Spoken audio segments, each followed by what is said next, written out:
ప్రపంచంలో ఏఐ నిపుణులకు భారీ డిమాండ్ నడుస్తున్న వేళ చైనా ప్రభుత్వం షాకింగ్ నిర్ణయం తీసుకుంది. తమ దేశ సాంకేతిక మేధో సంపత్తి ఇతర దేశాల చేతుల్లోకి వెళ్లకుండా ఉండేందుకు అగ్రశ్రేణి ఏఐ నిపుణులు దేశం దాటకుండా చైనా ఆంక్షలు విధించినట్లు అంతర్జాతీయ మీడియాలో వార్తలు వచ్చాయి. అలీబాబా గ్రూప్, డీప్ సీక్ వంటి దిగ్గజ సంస్థలకు చెందిన టాప్ ఏఐ ఇంజనీర్లను వ్యూహాత్మక ఆస్తులుగా పరిగణిస్తూ ఈ రంగంలో అమెరికాను అధిగమించే వ్యూహంతోనే బీజింగ్ ఈ చర్యలు తీసుకున్నట్లు తెలుస్తోంది. ఒకవేళ వీరు విదేశీ ప్రయాణం చేయాల్సి వస్తే ప్రభుత్వ అధికారుల నుంచి ముందస్తు అనుమతి తప్పనిసరి చేశారు.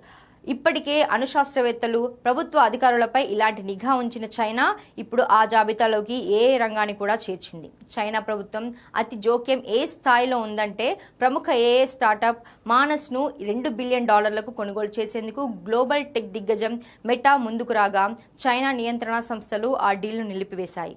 అంతేకాదు మానస్ సహా వ్యవస్థాపకుల్లో 2 దేశం విడిచి వెళ్లకుండా నిరోధించాయి. అంతర్జాతీయ సంస్థల్లో పనిచేయాలనుకునే యువ టెక్ నిపుణులపై ఈ నిర్ణయం తీవ్ర ప్రభావం చూపనుంది.